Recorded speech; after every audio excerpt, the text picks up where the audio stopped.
My boyfriend's car went off a cliff. I spent months searching for him, barely eating or sleeping. When I finally found him, he looked at me coldly and said he wasn't dead, he just didn't want to marry me. I laughed because, just as well, I married someone else. Is this the groom? He's so handsome. You two look perfect together, chirped the young, lively makeup assistant while working on my hairstyle. She spotted a picture on my phone and couldn't help but compliment it.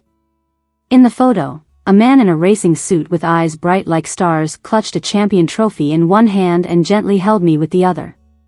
He was looking at me, his expression full of undeniable love. I wanted to say he was the vain type, the kind who'd get a big head from being called handsome. But before I could speak, the makeup artist pinched the assistant's waist, silently mouthing a warning to watch her words. She then nervously apologized to me. Sorry, ma'am, she's new. Please don't mind her. I looked at her anxious face through the mirror, noticing a subtle disdain suddenly. I didn't feel like explaining, so I waved it off. I got dressed and was left alone in the empty makeup room. The phone buzzed on the table. Even without picking it up, I knew it was a message from my mom. Sam's not coming back. You should let it go and stop being reckless. Apologize to your dad and come home. He was harsh, but it was all for your good. Sam was a good kid. If he were alive, he wouldn't want you to hurt yourself like this. Seeing that familiar name made an ache in my heart. Automatically, I typed back, Mom, Sam's not dead. I have to wait for him to come back. But you married a cripple. How will you spend the rest of your life? I didn't reply anymore, feeling a tremor in my eyelids. Yes, the person I loved most vanished, and I ended up marrying his brother, the one with a limp. I remember so clearly, it was a Saturday. The air had a clear chill in the morning and evening, and fallen leaves covered the neighborhood ground. I purposefully walked by the walls, making leaves crunch underfoot before snapping a picture to show him. He replied quickly, I miss you. Once I win this championship, I'll propose to you. He'd told me before, racing was his passion, the trophy his pride. One day, he'd bring all his love and glory to me to ask for my hand. I couldn't help but smile and reply, what if you don't win? No proposal, then? Of course I'll propose. If there's no trophy, I'll just have to offer myself. Okay, I'll wait for you to come back. But I never got the chance. During the race, his car went off a mountain cliff, smashed to pieces, while he remained missing. For 2 long months, the police and a rescue team went searching in the mountains. I went with them everywhere. The mountain paths were tough, and staying nearby was inconvenient, so I lived in tents with the rescue team, searching by day and texting his number by night. I begged him to come back. Exhaustion and malnutrition took their toll, and I lost weight. It wasn't until I fainted and ended up in the hospital that I discovered I was pregnant, with his child. But after those 2 months, the search team found nothing. They had no choice but to give up. I sat on the hospital bed, numb, eyes red and swollen with tears long dried. My heart ached with blunt pain, like being cut with a dull knife. I pleaded for them to keep looking, lashed out at times, furious. A person's life, how can you give up so easily? But looking up at the tired, apologetic faces, I couldn't say more. I knew they'd done their best. There was simply no trace of him. The police said the car seat was missing, likely submerged with the person. The body, strapped to the seat, couldn't float to the surface. The recovery team prepared to dredge the nearby waters. When George found me, everyone around advised me to let it go. People said you can't bring the dead back, and comforted me, telling me to accept it. My best friend and mom conspired to trick me to the OBGYN, aiming to make me abort the child. But when the anesthetist walked in, I broke down, rushed out of the hospital, hands clutching my belly. I sat by the road, listening to his old voice messages, crying until I was a wreck. Then, his car pulled up in front of me. That was the first time I met Sam's family. I'd known he came from a good background, but I didn't realize the brother he spoke of, cold, selfish, not even attending his parents' funerals, would be George, a well-known philanthropist in the city. Nor did I expect the family business he wasn't interested in would be the enormous Z Group. The man before me, suited and booted, had a thin blanket over his legs, matching the impression he made on the news, a man of strong presence. If you ignored the empty pant legs below the blanket at the scene, there had been the rescue team, police, even media. Sam's family was deep in the crowd. Although I'd been with him for 2 years, I'd never met his family, and after the accident, I couldn't bring myself to intrude. It was my first insight into his family life. I know you're young, and it's unfair to you too. But I'm left with no choice. I need a legitimate standing to silence those spreading rumors. George's voice was low, his face, 7 parts like Sam's, full of sorrow. My parents are gone, now Sam's in trouble. With my current condition, I'm not sure how long I can fight them off. I've failed to protect my parents and Sam blamed me, but I couldn't even protect him. You're young and might want to have this child due to your feelings for Sam, but your family likely won't allow you to stay single and pregnant. My condition makes it difficult to have children. This child might be the only heir to our family. I felt dazed, eventually pushing away the absurd contract. The contract clearly stated that if I agreed to marriage and had the child, I'd immediately get shares of the billion-dollar Z Group, income from its hotels and resorts, countless properties, and upon George's death, his entire estate's inheritance rights. With a hoarse voice, I said, "Mr. George, I won't abort the child. I believe Sam is fine. I'll wait for him no matter what. You don't have to do this." Halfway through the conversation, Tiffany was interrupted by George's driver. "Miss Tiffany, I've watched Sam grow up. He's like a son to me, even more than my own. We all want what's best for him, but the rescue results are clear. No one survives over 2 months by the cliffs without food or water. Plus, the circumstances of Sam's accident were peculiar. Even though the dashcam was destroyed, the event organizer's vehicle tracking showed Sam's car had already veered off course before it went over the cliff. We don't think it's a simple accident. We suspect foul play. Being pregnant, especially given the child's significant identity, could make you a target. For you and the child's safety, marrying George is the best option. It ensures he can protect both of you and legally secure his assets for you." After a moment, George spoke up. "Miss Tiffany, don't worry. The contract has a clause that lets you leave. Once the child is born, you can file for divorce immediately. All the shares and property will remain yours. My decision isn't about money." "I know," he said. "So consider it a plea from both Sam and me." Silence filled the car for a while. Then the driver broke it again. "Miss Tiffany, the police retrieved this footage from the day Sam went missing. A suspicious man approached Sam's car in the parking lot. They're still investigating if he's linked to Sam's disappearance." I took the phone and pressed play. The dimly lit, blurry footage from the parking lot was hard to make out, but when the man looked up, my heart stopped. Old nightmares resurfaced, and fear took over my mind. He's back. He's seeking revenge. Could he have something to do with Sam's death? "Ma'am, everything is ready. The bride can enter now." The makeup assistant's careful voice snapped me out of my thoughts. I nodded, shaking off past memories. I motioned for the girl in front of me to open the door, pretending not to hear the whispered gossip from earlier. The girlfriend marrying her boyfriend's brother, and he's a cripple? Crazy. Quiet. Do you know how rich their family is? Money isn't everything. The guest seats flanking the red carpet were almost empty.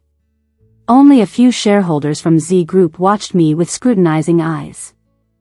I slowly walked forward, heading towards the man in the wheelchair. After the wedding, I moved into one of George's villas.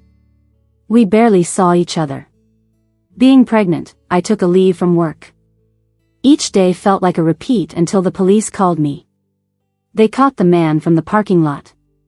The man, handcuffed and leaning casually against the wall, looked at me with a cocky smile despite the officer's stern demeanor. His name was Leo. He was my nightmare, jailed a decade ago, and I thought those days were over. But he was released last year. Sam had kept me safe, so it was my first time seeing Leo again after all these years. He hadn't changed much, except for his more pronounced cheekbones and height. My fists clenched instinctively. When he saw me, his eyes lit up with excitement. "It's hard getting a meeting with you, Tiffany." He stretched my name slowly, almost mockingly. I frowned. "What do you want?" Instead of answering, he motioned for me to come closer. Fear gripped me, and a female officer stepped in front to shield me, but Leo smiled. "Still afraid of me, huh? Don't you want to know what really happened with your missing fiancé?" His words left me frozen. "What do you know?" "Come here, and I'll tell you. It's the police station, and he's handcuffed. He can't do anything." Hesitant but determined, I approached him. Straightening up, he whispered in my ear, "You've been fooled. Sam wasn't in an accident. He just didn't want to marry you." "What are you talking about?" I asked, skeptical. "Don't believe me? See for yourself." "Ma'am, we've arrived." The driver's voice called me back to reality for the third time. I peered out the window at the lavishly decorated club. Leo had given me this address. He claimed to have tailed Sam for over a month, saying Sam's been hiding here. Stepping out of the car, an icy breeze cut through the warm air inside. I took a deep breath and approached the club entrance. A server greeted me immediately, asking if I was there to meet someone. I handed over a card silently from my bag. Seeing it, the server softened and led me to register. The place was a private club. You needed a membership card to get in. I didn't know where Leo got his hands on one, but it seemed legitimate from the server's reaction. Inside, the club was as opulent as its facade suggested. The black marble floors were glossy, and extravagant crystal chandeliers spoke of lavish indulgence. The server asked what services I needed, and I half-heartedly replied before asking about Sam. "What's your connection to Sam?" the server asked. "I'm a friend." Beneath the table, my hands were tightly clenched, and my heart raced. Deep down, I wasn't sure what outcome I was hoping for. The server studied me, her eyes pausing at the cheap canvas bag I carried. Her initial hesitation gave way as she pieced things together. "Ah, Sam called for company, did he? No wonder he didn't need anyone to drink with. Room 808, on the 8th floor, take the elevator." She added jealously, "Quite the catch, getting Sam. He's really here." My heart sank, but part of me still hoped it was all a misunderstanding, a coincidence. Like a ghost, I floated into the elevator, not even sure how I made it to the 8th floor.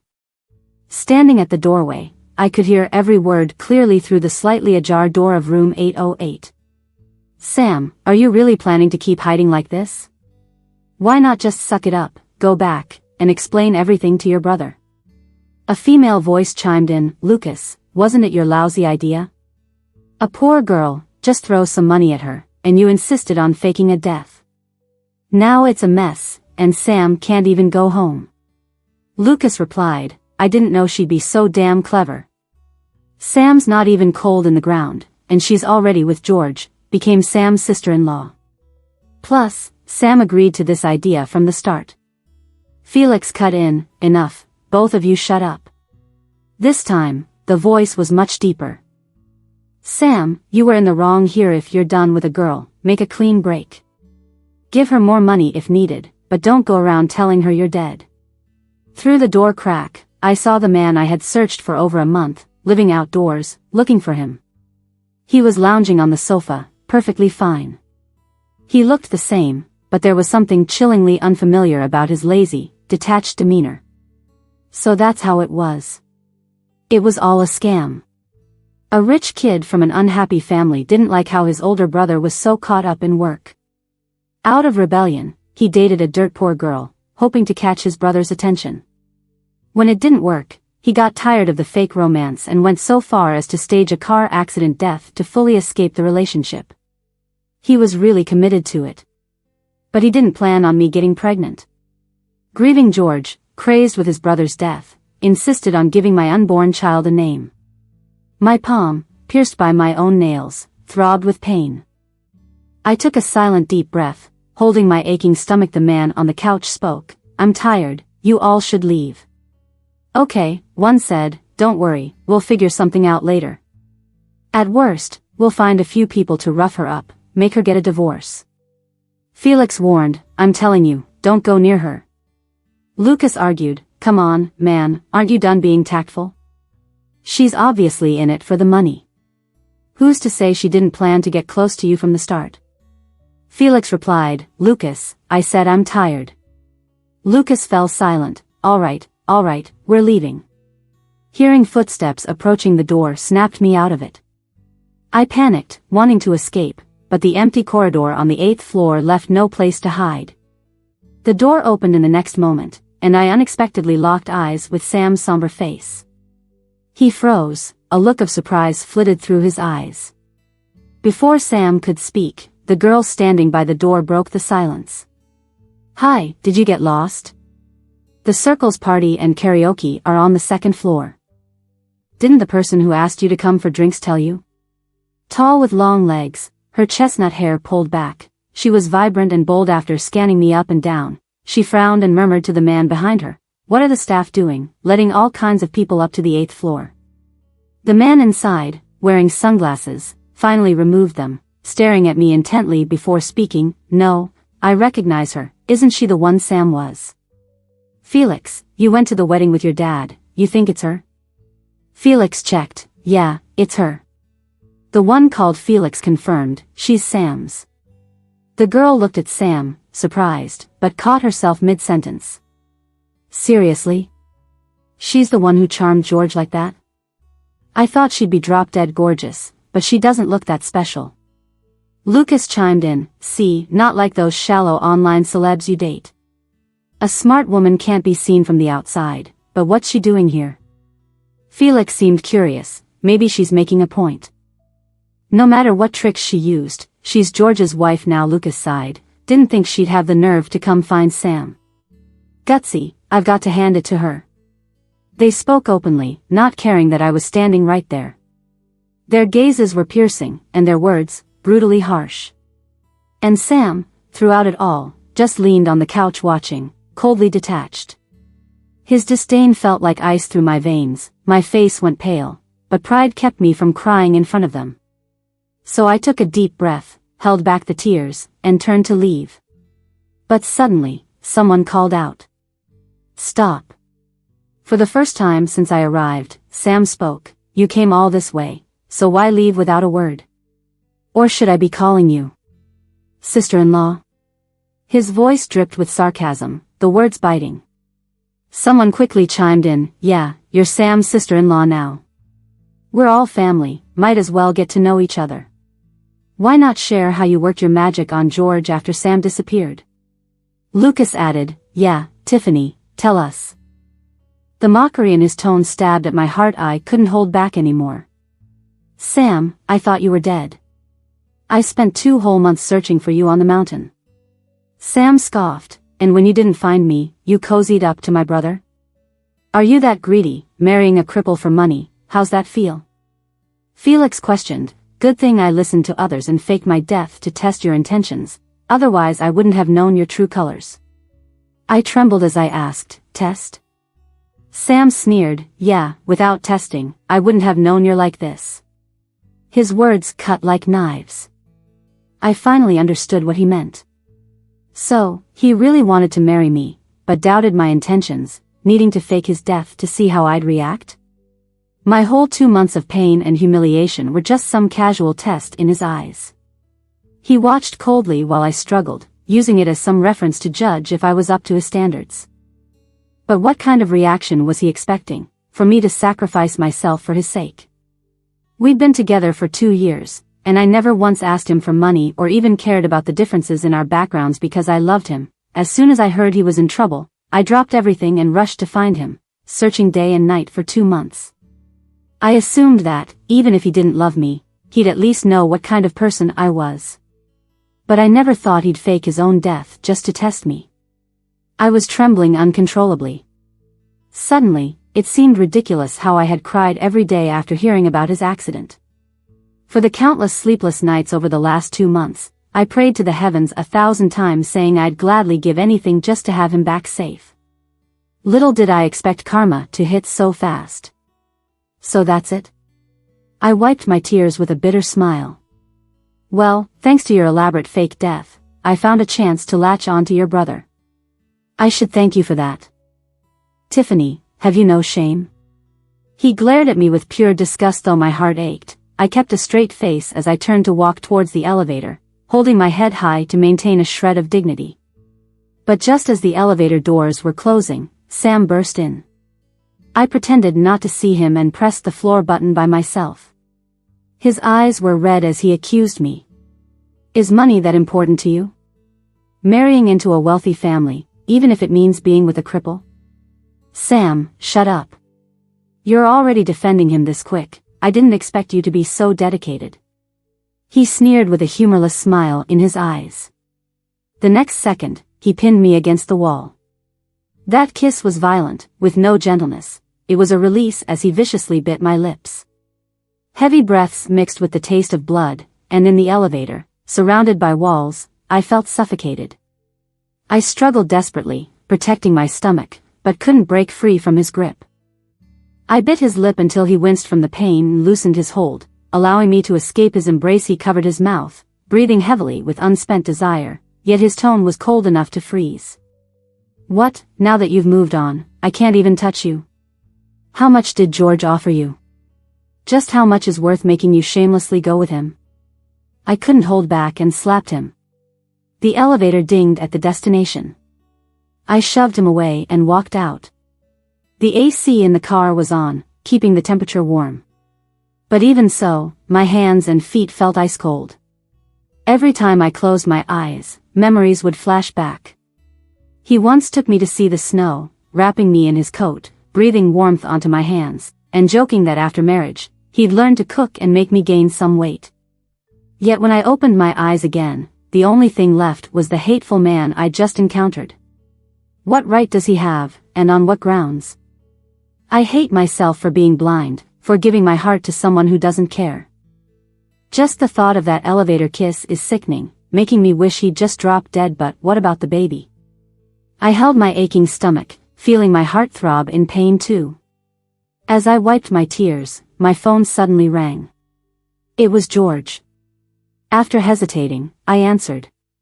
After a brief silence, George finally spoke. I'm sorry, Miss Tiffany.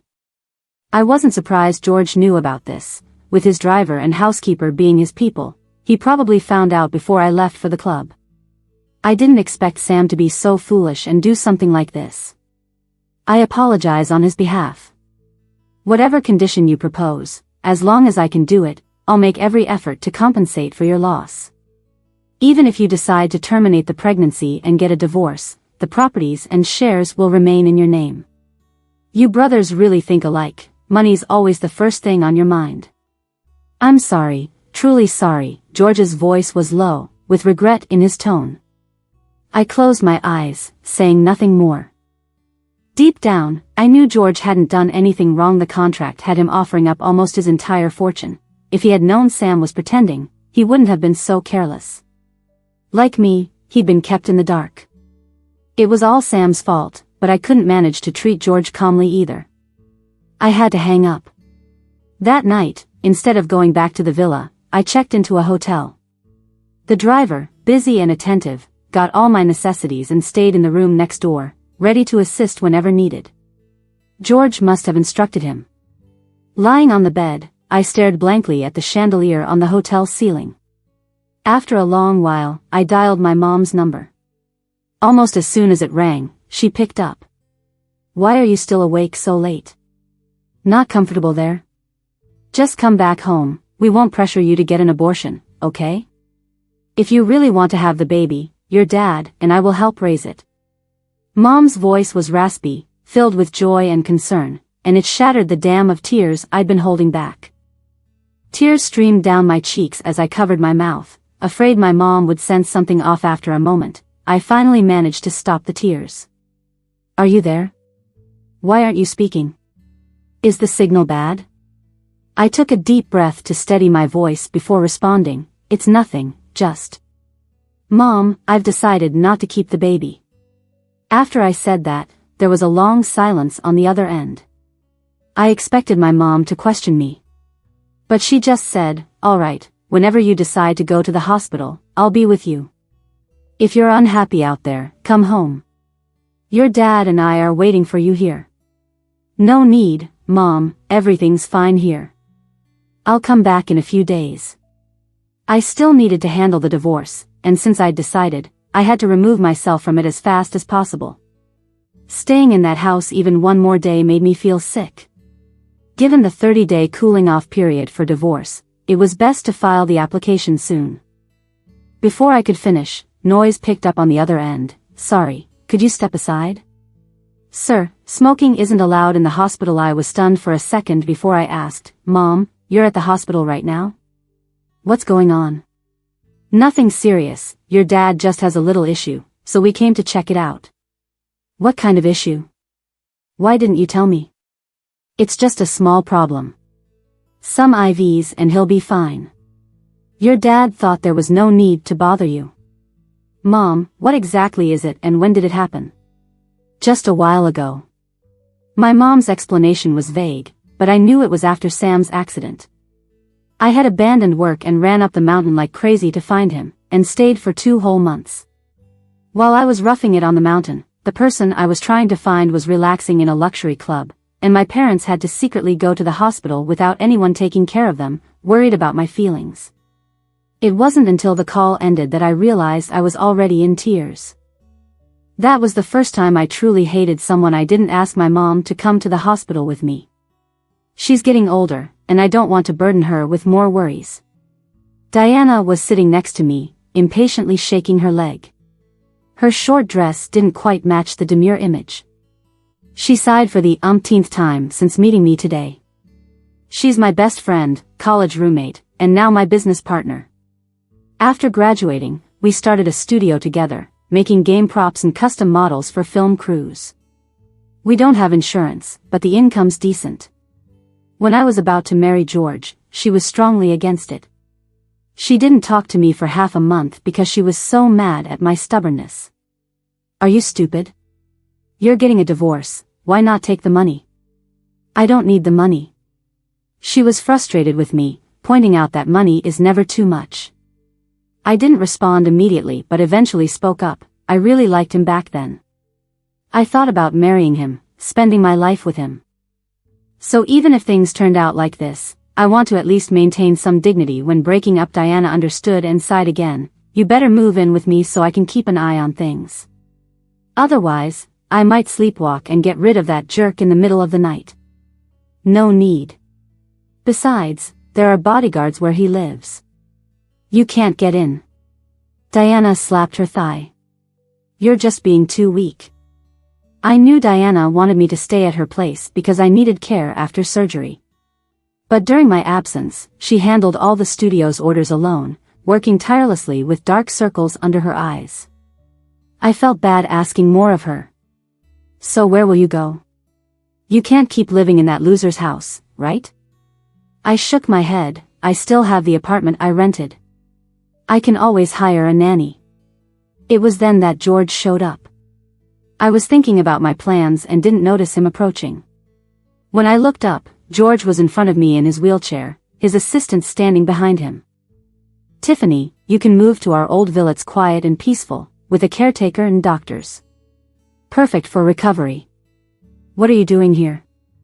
George and I had already filed for divorce, and though in the cooling-off period, the contract was null, I had nothing to do with him anymore. He didn't need to come. "You need care after the surgery. I can't leave you alone." "No need, get lost." Diana stood up and shielded me. "The door says no dogs allowed. What are you doing here playing the good guy?" Diana was especially protective and quick-tempered. Yet George wasn't bothered by the insult and calmly said, "Tiffany, after surgery, you need care. The doctor said your body is weak. You need a quiet recovery environment with professional nutritionists and caregivers. I can provide that. The child isn't just your responsibility. We owe you a lot, it's the least I can do. Besides, legally, we're still married. Your friend's busy with work. You wouldn't want to bother her too much, right?"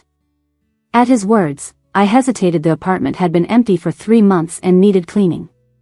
Hiring a nanny would be exhausting and time-consuming, and after the surgery, my body would be weak. Diana wouldn't just let me handle that alone. The caretakers were already picked, professional, and caring. It saved me a lot of trouble. Sensing my hesitation, George spoke again, removing my last reason to say no.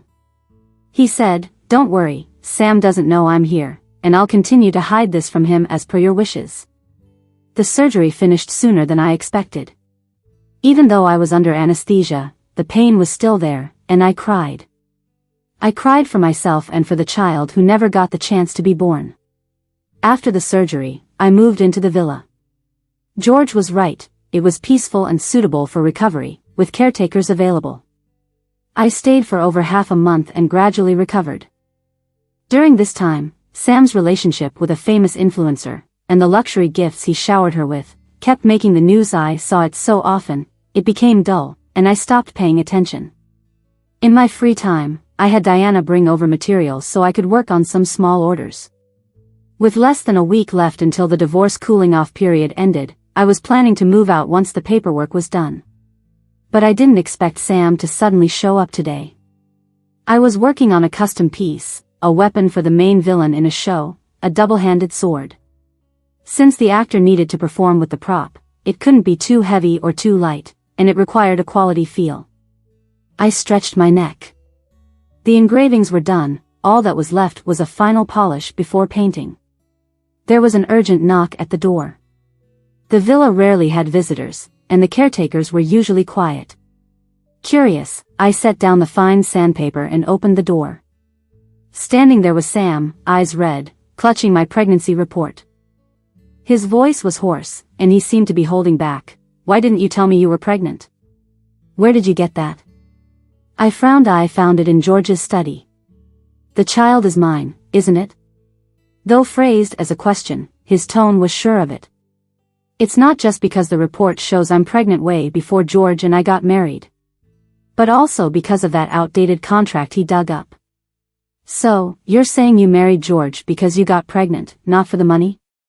I stepped back, avoiding his reaching hand. "We've already broken up. What's the point of saying all this now?" "I didn't know, Tiffany. I didn't know it was like this. If you'd told me you were pregnant, how could I have treated you like that?" "And?" I interrupted him before he could finish. "When I was searching for you day and night in the mountains, you were watching coldly from the club. When I was praying desperately for your return while carrying your child, you were questioning my feelings with those so-called friends. Sam, the moment you faked your death to test me, we were over, but I didn't know you were pregnant. They suggested it, I never wanted to break up.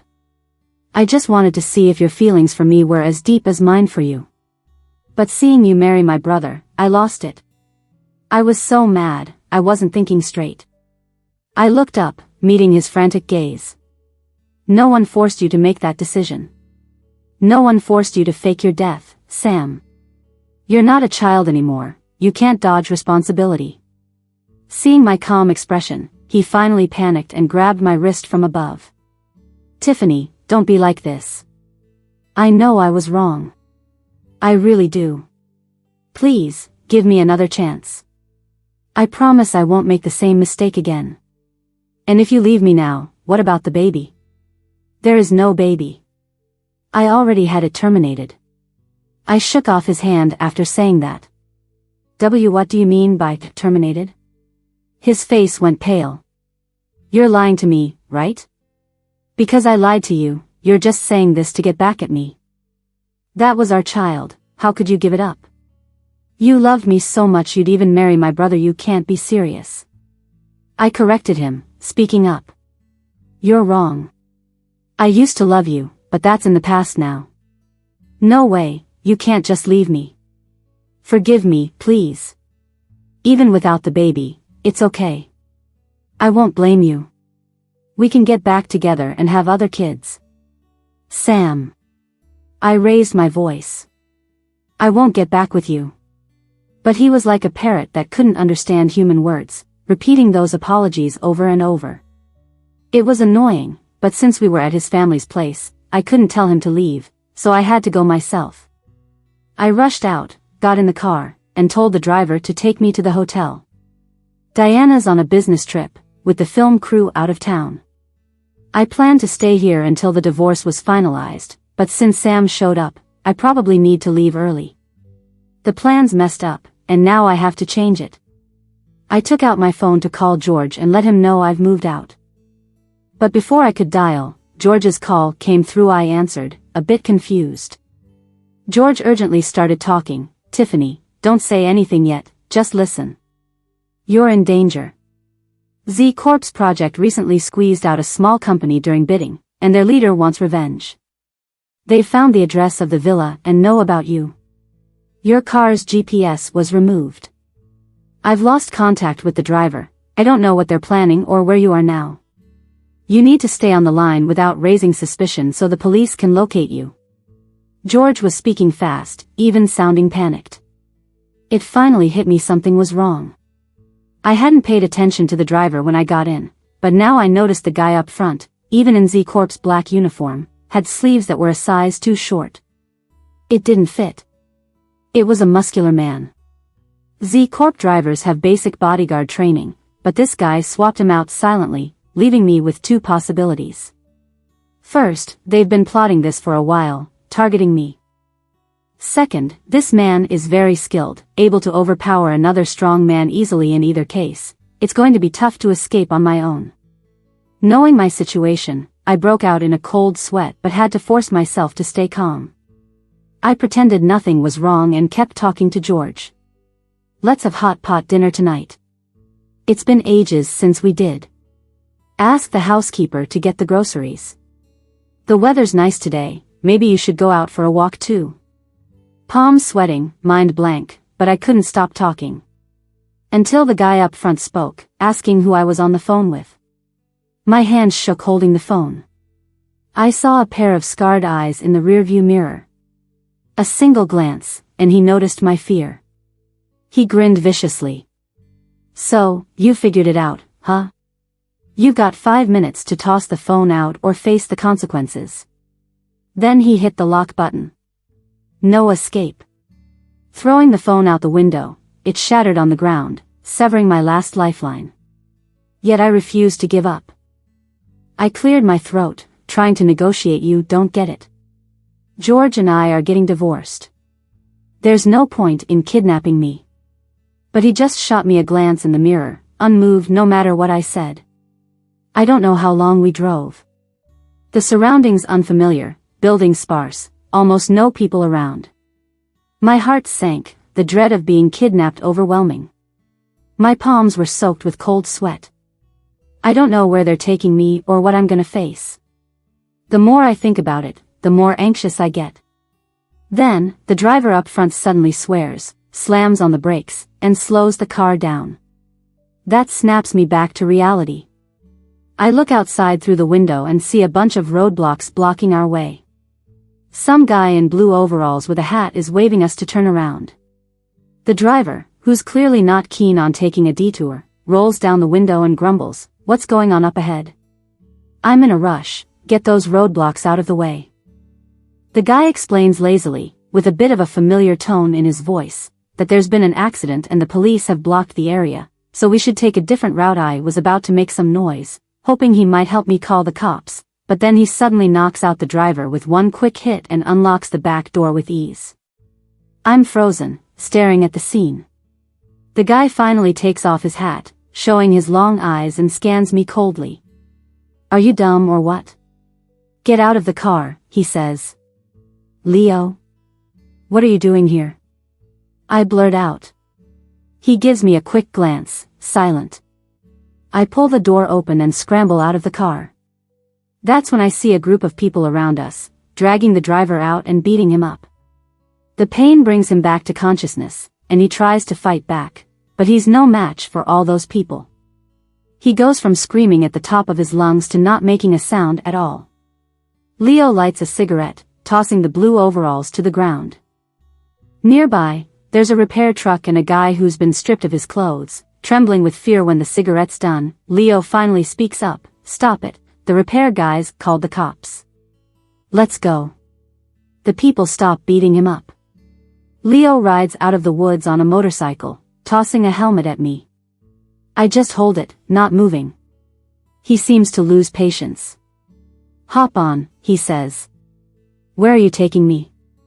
I remember 10 years ago, the day he was taken away by the cops. He'd cornered me with a knife, demanding I wait for him to come back. He said, "Tiffany, if you ever get with anyone else, I'll bust out and kill the guy, then I'll be your man again." I'm clutching the helmet to my chest, too scared to get closer. He seems to understand my hesitation and laughs. "You still believe my old jokes, Tiffany? I'm not that desperate for a woman now. No need to kidnap you." Then, he throws his jacket at me too. "You can stay here and wait for that guy to wake up and take you back." That's when I remember the guy lying there, groaning in pain. There's no way I could handle him, even hurt as he is. So, after weighing my options, I climb onto Leo's bike.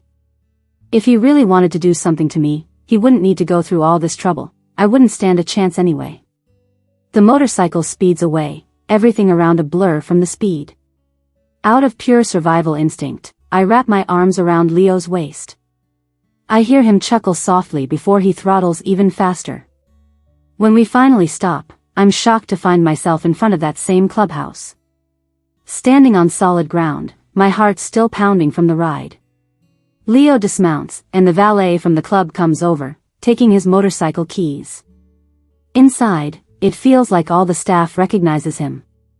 They bow and greet him as Leo. Does he come here often? No wonder he gave me a membership card here. But isn't he just a small-time gangster? Before the urban renewal, I lived with my parents in the old district. Leo lived on our street too. He used to live with his mom, but then she disappeared. Some said she died, others said she remarried, leaving him all alone. He became an orphan, but no one ever dared to mess with him because he was the leader of the pack. Lots of people know he got beat up once when he was younger. 2 older kids tried to rob him. He wouldn't give in and got beat to the ground. When they thought they'd killed him and turned him over to check, he lunged at one of the kids and bit off a piece of his face. Later on, I don't know why he started following me around. Said I had to be his girlfriend. When I refused, he'd follow me to and from school. Any guy who got close to me ended up beaten. He didn't even care about getting reported to the cops. He'd sit through a few days of juvenile detention in silence, then come right back. Gradually, all my classmates started getting scared of me. I couldn't tell my parents and just silently endured it all. I don't know how long that went on until one day, he just disappeared. Cops came asking questions, and rumors spread that he'd killed someone. Later, he got arrested and didn't get out until 2 years ago. But now? Leo ignores all the respectful staff and just nods to the suited manager nearby, gets some food sent up to the top floor, and buy a set of thick clothes and shoes for her. The manager surprised, "What kind of clothes?" He glances at me. I'd left Sam's place in a hurry because he was pushing me hard, wearing just loose white t-shirt and pajama pants. Now that it's fall, the temperature drops at night, and even with Leo's jacket, I'm feeling the chill. The manager nods understandingly. "Got it, wait here." Then I follow Leo up to the top floor and into a suite. It's way simpler and more private compared to downstairs. I even suspect Leo lives here sometimes.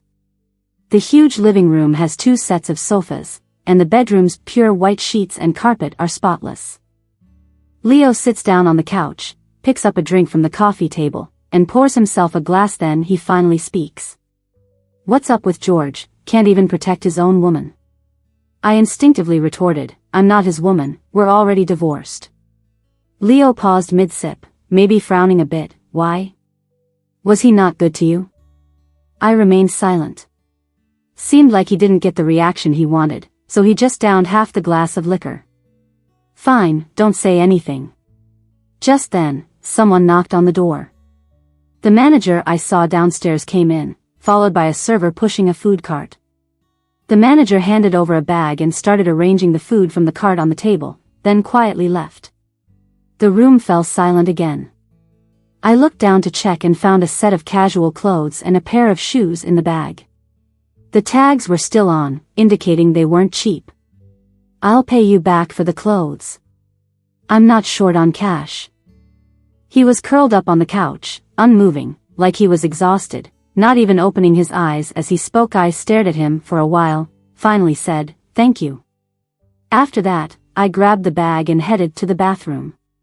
Putting on the clothes felt a lot warmer than just wearing a thin t-shirt and pajama pants, and being covered up made me feel a lot more comfortable, too. It gave me the courage to negotiate with Leo. When he wakes up, I'll ask him. "Not sure why, but thanks for saving me today." I looked at the man on the couch, and though I couldn't quite figure out his motives, I tentatively began to speak, "But I also have other plans, so." But before I could finish, Leo sat up from the couch, smirking at me. "Who told you that you could leave today? But you said you wouldn't kidnap me, and now not letting me go, isn't that kidnapping?" "Sorry, I lied." He stood up from the couch, towering over me. His sleepy eyes had a gleam as he curled his lips mischievously. "How is it that after all these years, you haven't learned anything?" After that, he closed in on me, until I was backed into a corner, my back against the wall. He swallowed hard, my hand shaking a bit as it gripped the eyebrow razor I'd grabbed from the bathroom. If he came any closer, I'd press that razor to his neck.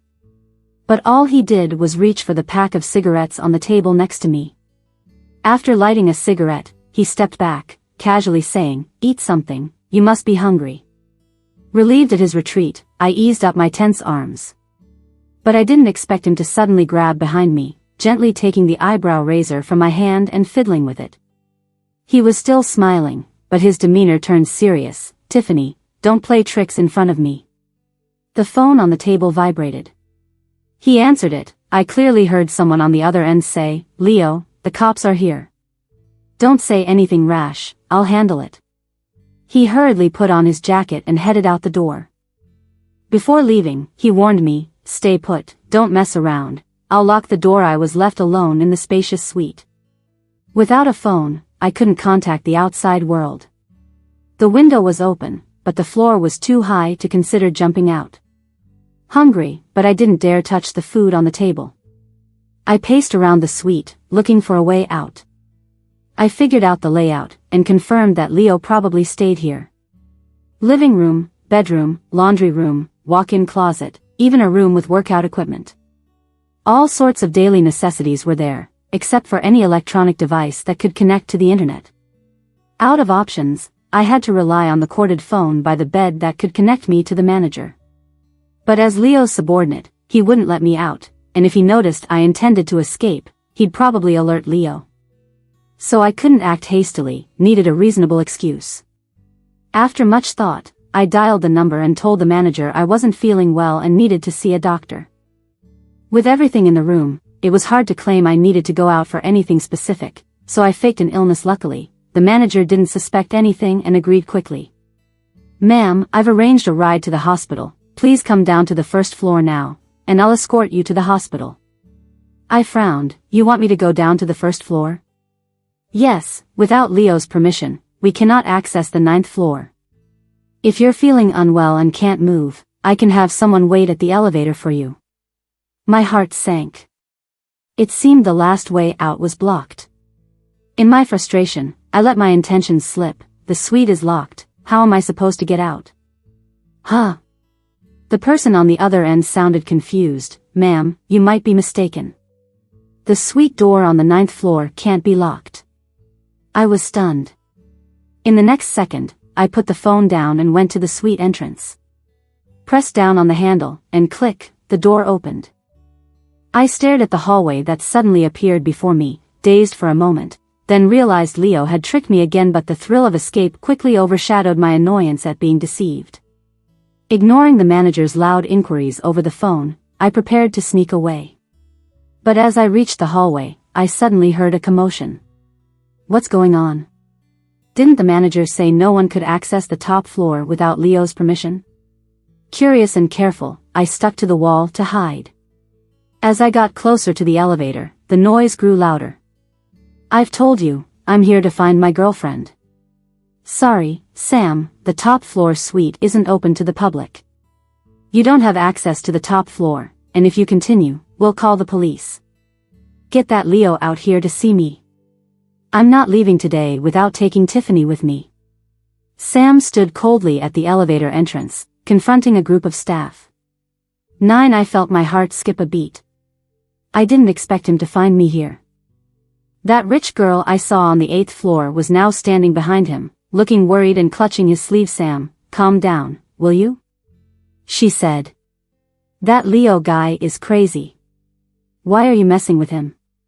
And even if that woman is really locked up here, what's it to you? She was just a gold digger, after all. So what if she gets tormented to death by that maniac? She deserves it. Maria, shut up. Sam snapped, shaking her off with anger on his face. Tiffany was forced into this. She was trying to protect our child. I made a mistake back then, and I've got to apologize to her. Maria stumbled to the ground, clutching her bruised knee, and cried out in pain. Looking hurt, she said, Sam, you shoved me for that woman? Are you out of your mind? Even if she was forced, so what? She's dirt poor and nowhere near good enough for you. Girls like her are everywhere. They're just flings, nothing more. Are you actually treating her like she's something special? Shut up. Tiffany's way better than you. Sam, you're heartless. Maria's eyes welled up with tears. She got up, ready to leave by the elevator. But someone blocked her path as the doors opened. Leo stepped out of the elevator, glancing around with a scowl. It's my first time seeing so much action on the top floor. Seems like more and more folks have a death wish lately. Maria flinched at his words and hurriedly fled back into the elevator. Sam, however, faced Leo. Where are you keeping Tiffany? Let her go, right now.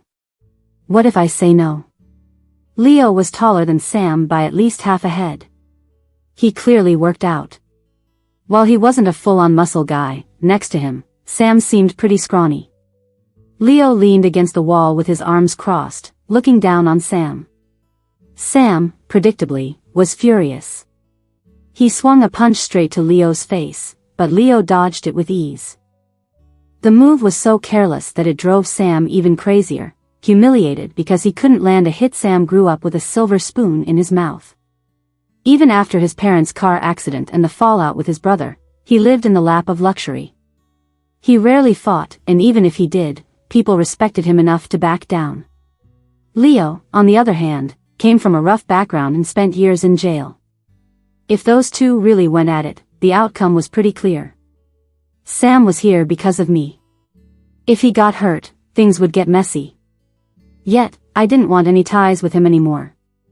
Thinking this, I moved to stop them from fighting, almost instinctively taking a step. Leo noticed.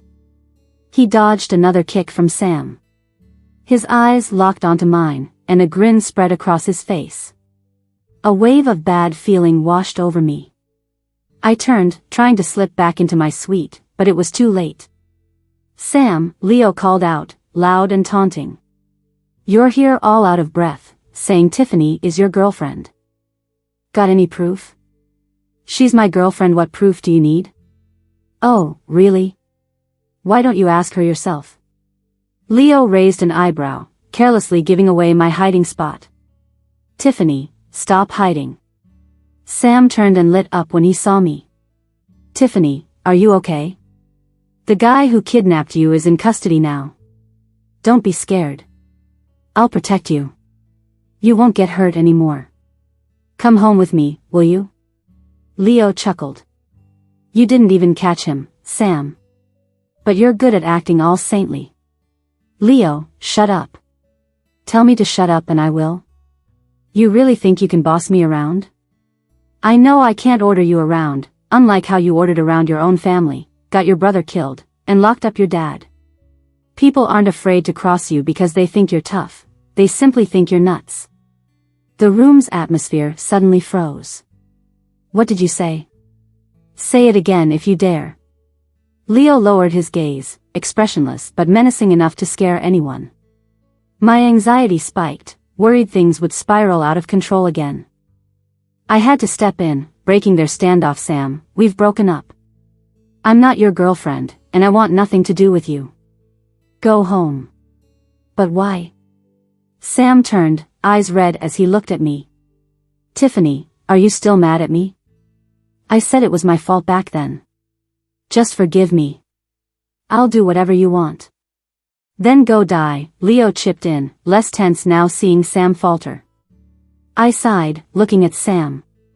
I won't forgive you, and there's no need to keep holding on to this. Just leave. He clung to my wrist, almost desperate, as if he feared I'd walk away again. Tiffany, come on, stop this. I've admitted my mistakes, I've apologized. What do you want me to do to earn your forgiveness? I know you've been hurt, but I didn't know anything at the time. Why didn't you tell me then? You never explained. Now, you won't forgive me. Isn't that a bit too much? Are you saying this is all my fault? Shocked, I met his eyes. That's not what I mean. I just mean I was kept in the dark and now you're blaming me entirely. It's kinda unfair. Unfair? I couldn't hold back my buried anger and hurt anymore. You want to talk about unfair? Do you have any shame? While I was shedding tears in the hills, you were living the high life. While I passed out from exhaustion at the ER in the middle of the night, you watched in silence, with no intention of revealing the truth. When I thought you were dead, forced to carry your child and marry your brother against everyone's wishes, you and your pals turned my suffering into jokes in your clubhouse. Fair? You don't know the meaning of fair. My child died, do you understand that was a life? To avoid worrying those around me, I had to suppress my emotions, fake being okay. Didn't realize pretending for so long would almost fool even myself. But I wasn't okay. Not at all. Those endless days and nights of agony, the despair of losing my child in that hospital bed, never stopped tormenting me. After holding it in for so long, I finally let it all out. Tears streaming down my face, my vision blurred. When I snapped back, all I could hear was Sam's tearful apology. I'm sorry, I didn't know, I really didn't know. Of course you didn't know, because you never wanted to. You selfishly ignored everyone's pain. Others' suffering was trivial, while your sadness was massive. Sam, you need to understand, not every sorry guarantees forgiveness. Some things happen and they leave scars that never go away. I will always hate you. I was so upset my head started spinning. Just before I fell, I was caught in an embrace that smelled like mint. Then, I dreamed. A dream about my childhood. In it, I was back at our old house. The old city layout was cluttered, narrow alleys winding around. People piled things in front of their doors, clothes poles taking up what little space there was. Big-headed tricycles squeaked their way through, riders loudly complaining now and then. Kids played happily in these twists and turns, darting home like little birds when it was time to eat. On my way home from school, carrying my backpack, I glanced at my new stickers, thinking about which notebooks to decorate. Suddenly, I heard angry voices in a shadowy alley. Kids around here were often up to no good, and Mom had always warned me to be careful and stay out of it. But something seemed off. There was shouting and hitting, but no crying or groaning. Whenever Mom punished me, even just a few slaps on the hand would make me bawl. But this kid being beaten didn't make a sound. I edged closer to the alley and sneaked a peek.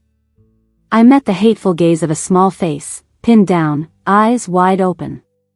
Fists and sticks rained down on him, yet he bit his lip till it bled and stayed silent. Two middle school bullies were beating a skinny kid who resembled a little monkey. One bully sensed something was wrong, asking, "Why isn't he making any noise? Didn't we kill him or something? We can't have a dead body." The other bully dropped his stick and bent down to check if he was breathing. The kid seized the chance, lunged at the bully's face with a howl. The bully was in agony, hitting back even harder. The boy's frail body hit the wall. I even heard ribs crack, yet he still wouldn't let go. Scared, I stumbled back a few steps and called for adults to help. Chaos broke out. The kid's parents were called by the cops, sobbing over their injured child's face. Meanwhile, the boy everyone ignored shrank in the corner, covered in bruises, bloody lips, his breathing barely moving his chest. Feeling sorry for him, I walked over and asked, "Does it hurt?" He said nothing, glaring at me like a wild creature. Mom found me and him when she came looking because I hadn't come home. After hearing from the police that no one took care of him, Mom said it was a pity. She asked Dad to take him to the hospital, and she personally filed an application with the Women's Federation, hoping the community could help him. They said he lived with his mom, but she'd been gone for months, so he survived by collecting garbage and eating whatever he found. Poor kid, same age as Tiffany, yet so skinny, Mom whispered to Dad as they drove to the hospital. I sat in the back seat, staring at him. His face was pale, ribs visible under his torn t-shirt. He must have been starving. On impulse, I took out a box of mint candies I'd hidden away and slipped it into his hand. His head turned towards me with difficulty, revealing striking eyes, clear and sharp. When I woke up again, I found myself lying in a suite's bedroom. An 4 bag hung on a stand near the bed. Not sure what was going on, I frowned at the 4 needle in my wrist. Someone nearby spoke up to explain. Just glucose. You had surgery recently, your body's already weak. Going too long without eating or drinking, plus getting so worked up, made you faint. You should be fine after this bag. I then noticed the man in a white coat standing beside the bed. He had black short hair and wore black-rimmed glasses, definitely a doctoro, thanks. No problem. He leaned closer, saying with interest, so you're Tiffany, right? Leo's mentioned you several times, but this is the first time we've met. Last time you saw him, he was a lonely orphan. Aren't you curious how he's ended up like this? I had a feeling this guy loved to talk, and he'd spill the beans even if I stayed silent. Sure enough, he kept going. Did you know Leo went to prison for murder? I didn't reply, but my breathing quickened a bit. This guy had scary sharp instincts, chuckling, so you've heard. Even if I didn't say a word, he continued like a one-man show, telling me what happened to Leo after leaving the old town. Leo was born out of wedlock. His mom worked in a dance troupe and met Tom, Leo's dad, back then. But after Leo was born, Tom's wife kicked them out. Tom and his wife had a business marriage, each doing their own thing outside, but the one rule was no kids.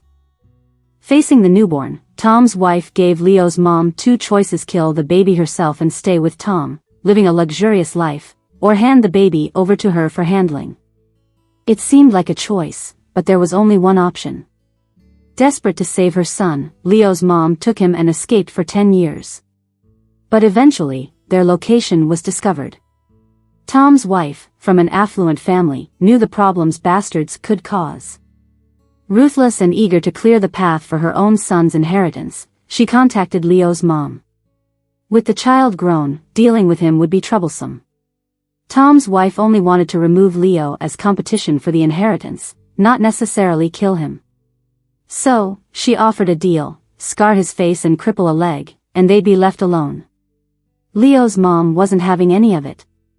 She even ended her life right there, taking Leo's whereabouts to her grave. Leo, hiding by the door, was so scared by her screams that he never came back home. The first wife had no clue what Leo looked like as he grew up.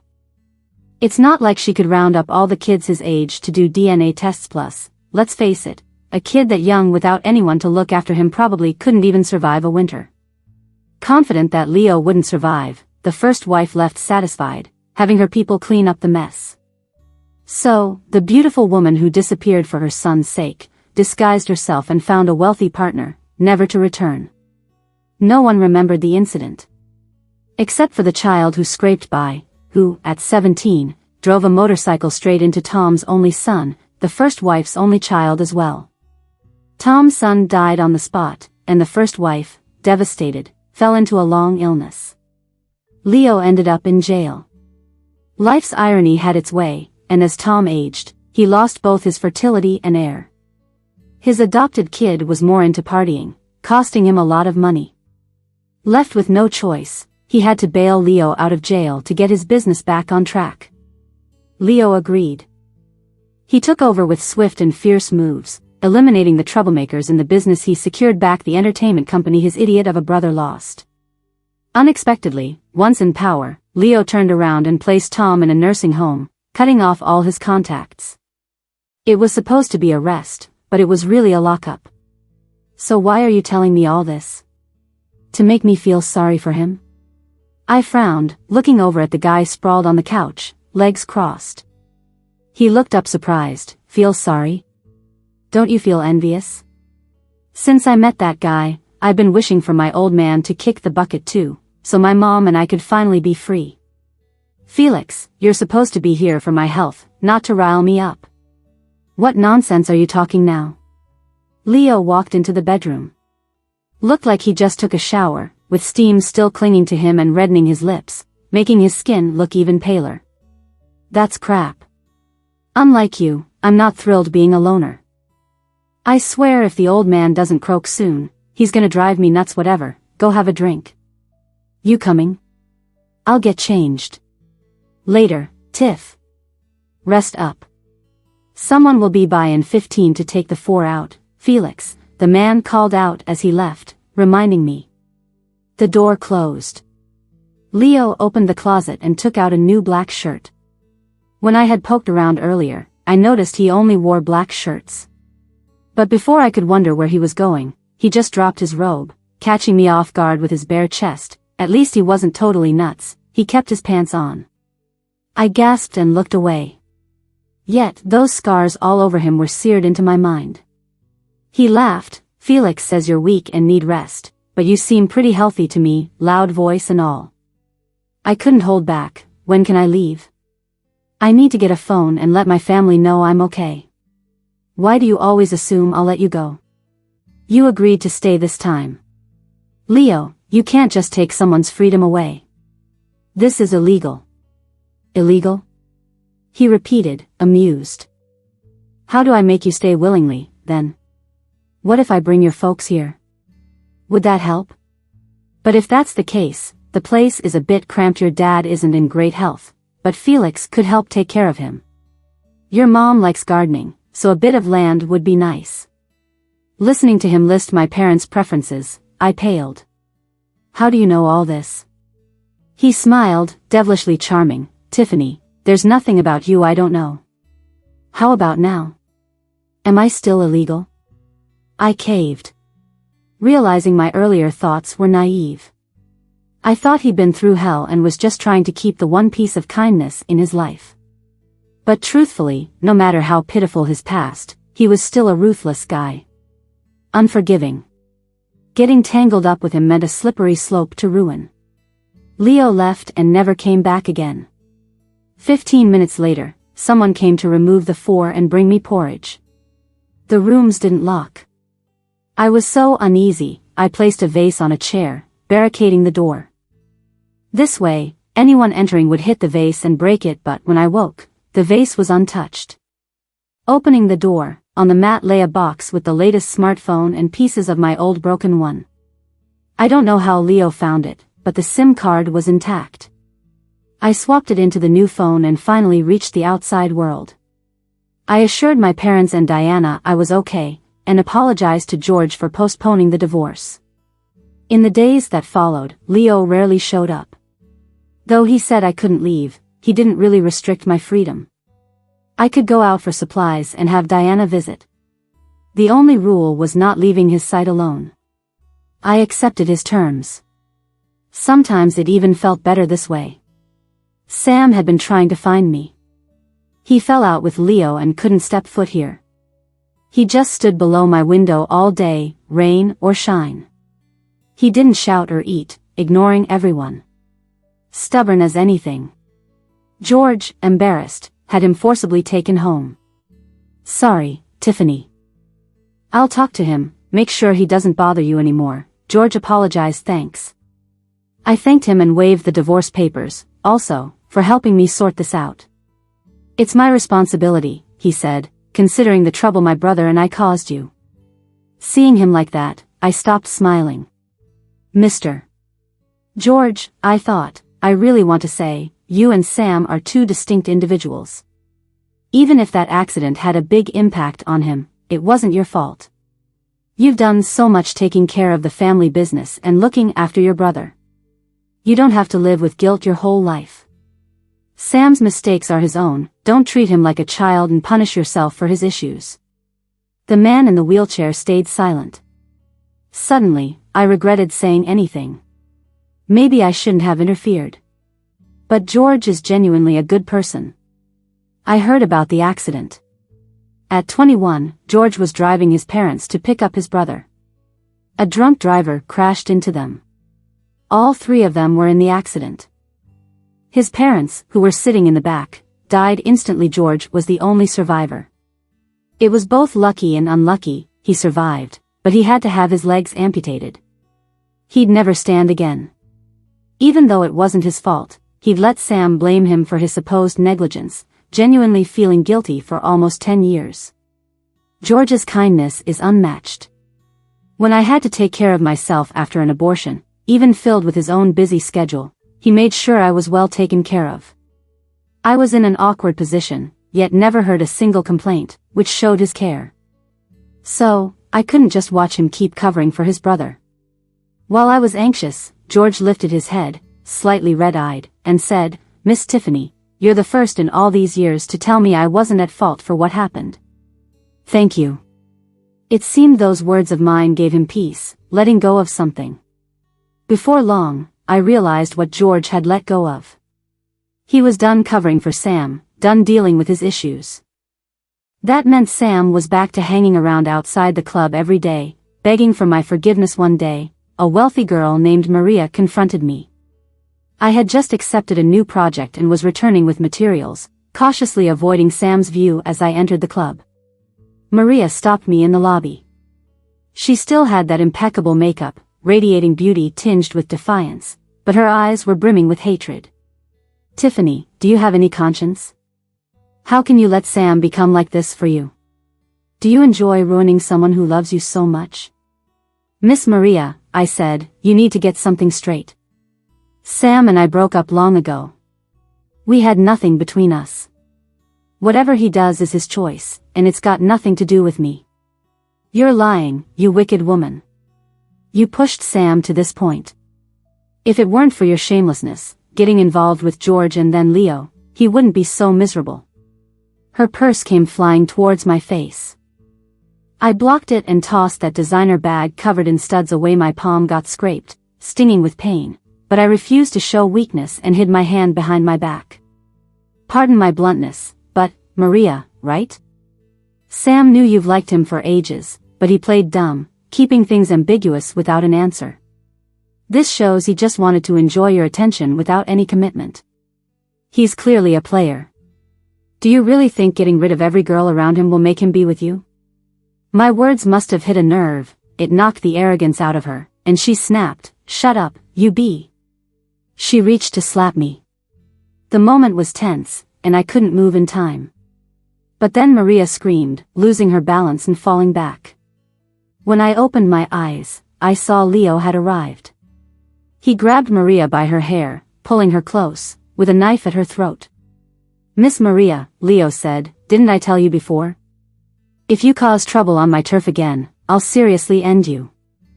Hearing Leo's voice, Maria trembled, nearly collapsing, stammering, "Leo, sorry, I was wrong, please, just this once, don't kill me.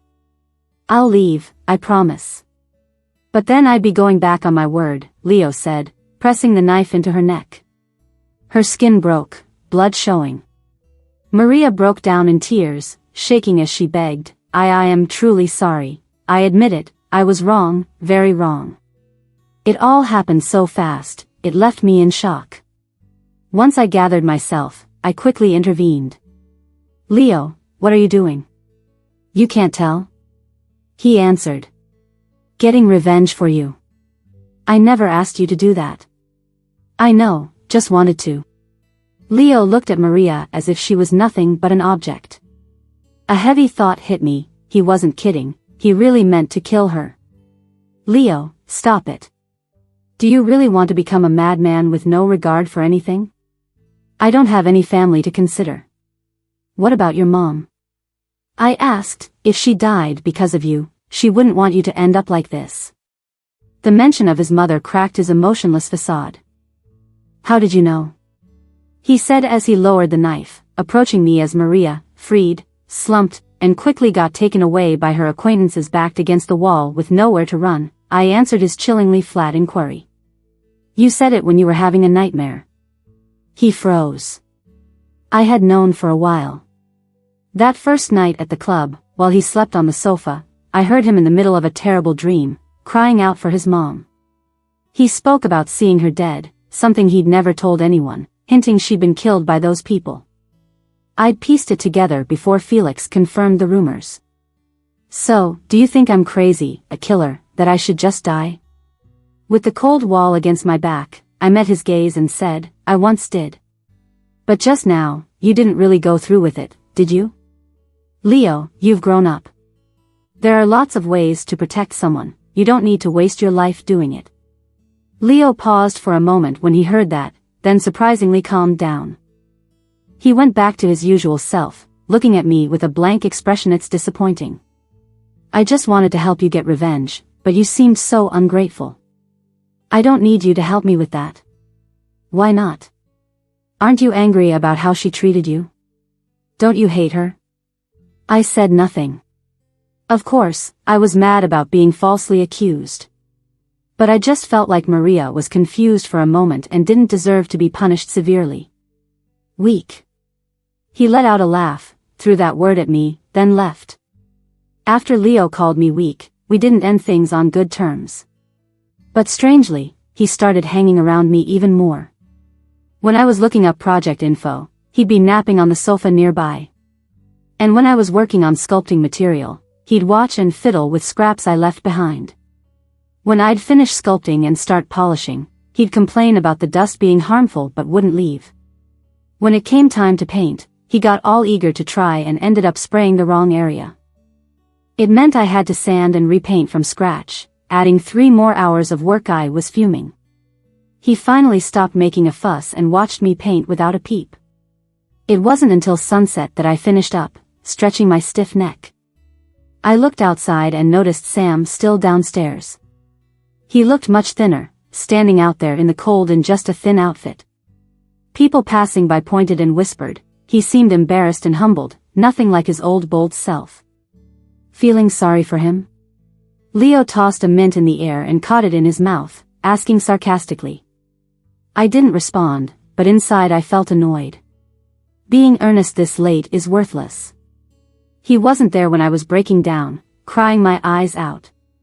So now, all this affection is just a hassle, not heartwarming. Leo seemed to notice my irritation. He glanced out the window and asked thoughtfully, do you want him to completely disappear and stop bothering you? You planning to get yourself arrested again? Don't want to? Nope, I'd love it if you ended up in jail. I am not moved by his good-natured grin. You heartless soul. After all I've done for you, he grinned widely, unaffected. But you'll be disappointed this time. I've got a better plan. I asked him what the plan was, but he wouldn't say. But after about a week, Sam disappeared and never showed up again. On the 7th day, curiosity got the best of me. I asked Leo, what did you do? You didn't. He was using my spray gun to paint his phone case but was having trouble controlling it, meaning he had to keep touching up the uneven paint. When he didn't answer, I prodded him, Leo. Finally, he spoke, I don't have that kind of power. I can't kill Sam without getting caught. Then?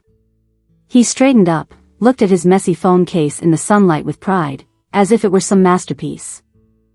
Finally satisfied, he nodded and said, tonight, come with me somewhere, and then I'll let you go, okay? I agreed half-heartedly, knowing he won't stop until he gets his way. His requests leave me no room to resist. But after a while, I finally realized what he meant. Staring at him wide-eyed, I asked, what do you mean by letting me go? You're letting me move out? What? Can't bear the thought? He's cried wolf so many times, I couldn't believe it was for real. Looking skeptical, I asked, why? You're not going to bother my parents, right? His eyebrows raised dangerously. If you keep asking, I might change my mind. No, no more questions. I'll go pack right now. I hurried off to avoid his temper. Leo is unpredictable, but the one good thing is he keeps his word. When he says he'll let me go, he probably means it. Though I didn't understand why, I felt excited just thinking about leaving. My bags were already packed. The finished pieces were drying on the shelf, waiting for Diana to deliver them for approval tomorrow. With everything done, I was left with nothing to do. Bored, my mind wandered, and I became curious about where Leo wanted to take me. Even my phone became a bore. I waited and waited until it was finally 5 o'clock. But instead of Leo, the cheerful front desk manager showed up. We'd become familiar since I'd been staying there so long, often needing rides to get stuff. His name's Gary. He's not much older than me, but he grew a beard and styled his hair to look mature and dependable to earn the guests' trust. He joined the company right out of college and worked his way up from being a server to manager. I used to think it was a waste since he seemed educated enough to do something else. But then I learned he made more monthly than I did in 3 months, even when working non-stop with film crews. I barely stopped Diana from ditching me for a partnership and having Gary help her get hired as a front desk at one of those upscale clubs right then. Gary was leading a pack of attendants carrying various gowns in the lobby.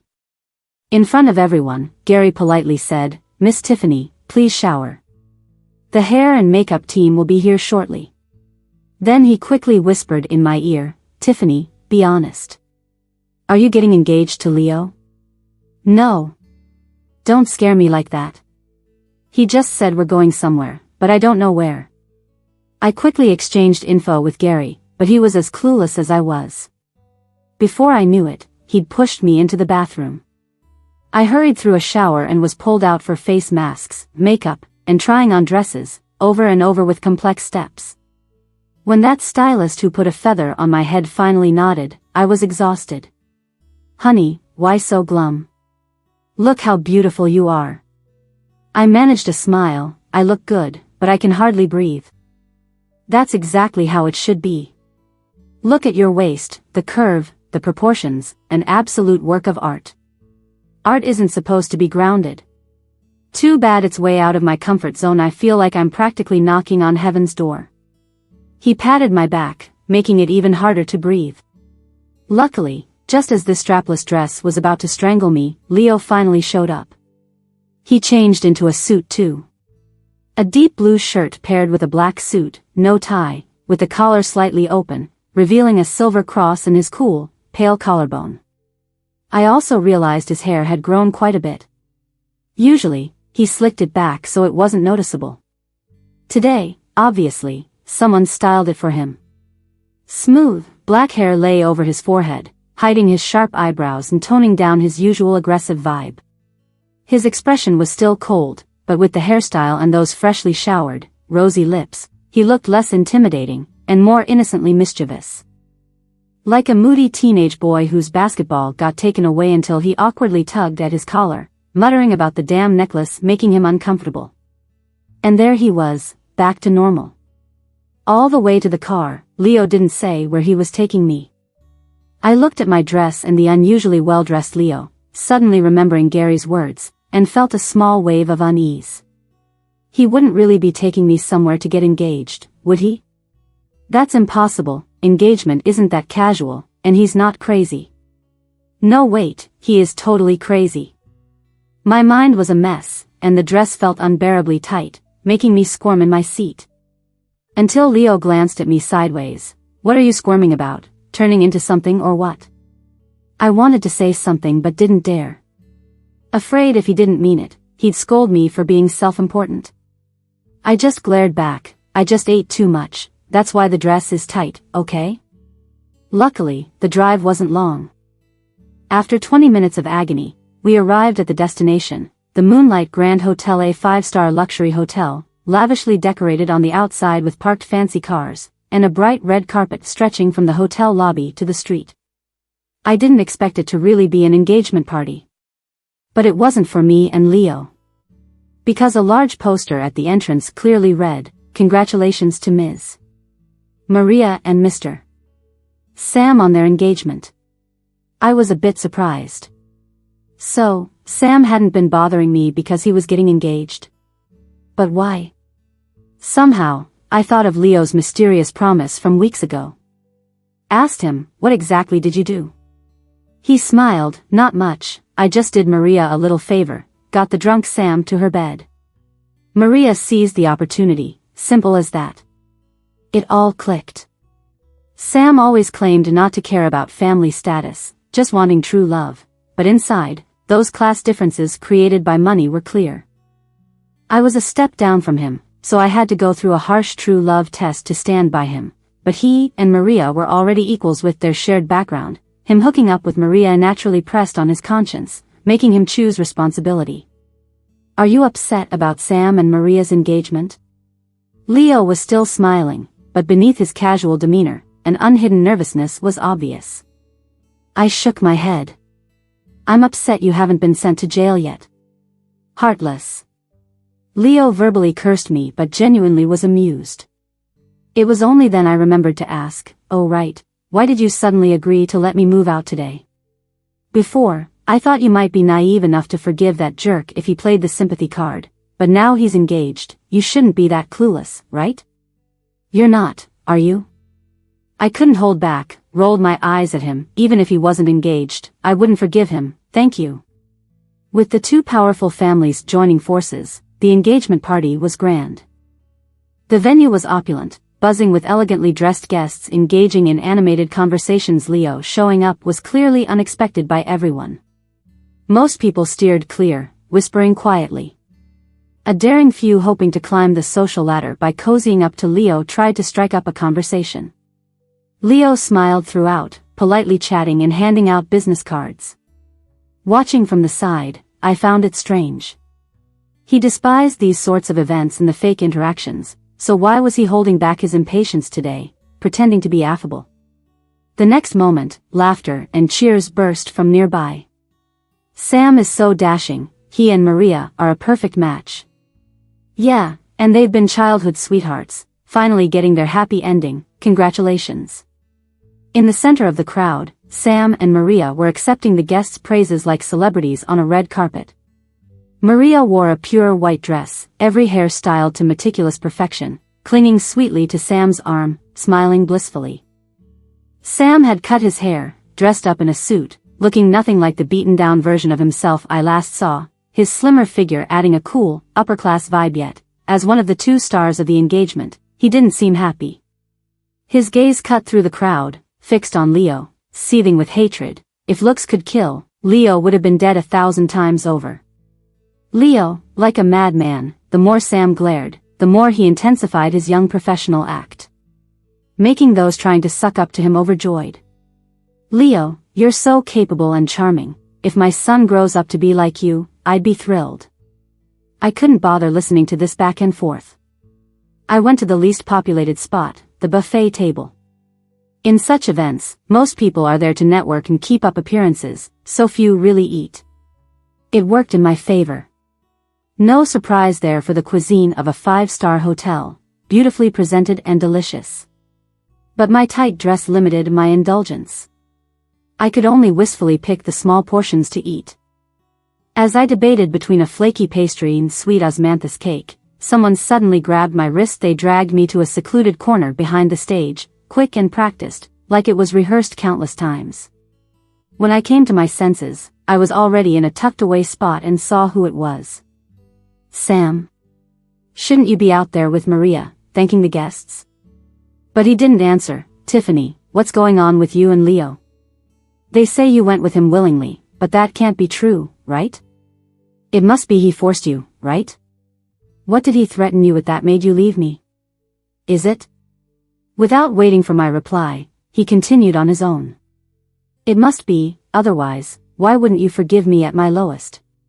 He's got something on you, even threatening you with my safety, leaving you speechless, right? 15. I listened to him going on for a while and finally couldn't hold back. I interrupted him. Sam, if you have a problem with your brain, could you get it treated? Stop going out and acting crazy all the time, will you? How can you say that to me? Sam pushed me away, looking hurt. But I get it, it's Leo's fault, isn't it? He spoke so emotionally I almost laughed till I cried. Sam, I think you don't need treatment. Really? With your brain stem gone, there's no hope. Just eat what you want and do whatever you like. Be good to yourself. I'm telling you, Leo never forced me or threatened me because of you. I don't want to see you anymore simply because I'm not into you. People should move on. Can you stop standing still, pretending to be all heartbroken? I said my piece and turned to leave, but he blocked my way. He seemed to finally realize that I had no feelings for him at all. Do you really not like me at all, Tiffany? Don't be like this. Have you forgotten all the good memories we had? How can you be so cruel? Cruel? You're disgusting. You're engaged to Maria and still messing with me. You're just trash, masking your harmful actions with this fake love nonsense. I can't stand your face. Can you do me a favor and stay out of my sight? Sam shuddered and finally let go of my wrist, his face pale, staring at me sadly. I couldn't care less about that look, so I turned and walked away. Later, off to the side of the stage, I pulled Leo out from where he'd been eavesdropping. Have you heard enough? Nope, if you go back and yell at him some more, I'd be even happier. Screw off, this stupid dress is killing me, I'm not in the mood to argue with you. Tiffany, don't you think you're becoming more like me? Your temper is getting worse. Bullshit. I was about to cuss him out when I turned and met his smiling eyes. Only then did I realize I'd been overboard with him. From being cautious and walking on eggshells, now I snap at him whenever I feel like it. And he hasn't gotten mad at me once, showing far too much tolerance. I stopped in my tracks. When did things change between us? But Leo didn't give me time to think. He took off his suit jacket and put it over my shoulders. Then he reached underneath and ripped open the waist of my dress with his bare hands. Before I could shout at him for being a jerk, I heard the sound of fabric tearing. Fresh air filled my lungs, and I could breathe freely again. It took me a few seconds to look at him in horror. What are you doing? This dress is expensive, and you just ripped it? You weren't comfortable wearing it, so why keep it on? Let's go. This stupid engagement party is boring. I'll take you somewhere else. Luxury cars piled up outside, the red carpet vibrant, and every guest was dressed to the nines, looking all elegant and noble. Leo and I were the only ones walking against the crowd, heading out. Me in a ripped dress, draped in his suit. Him with his collar undone, not even bothering with a tie.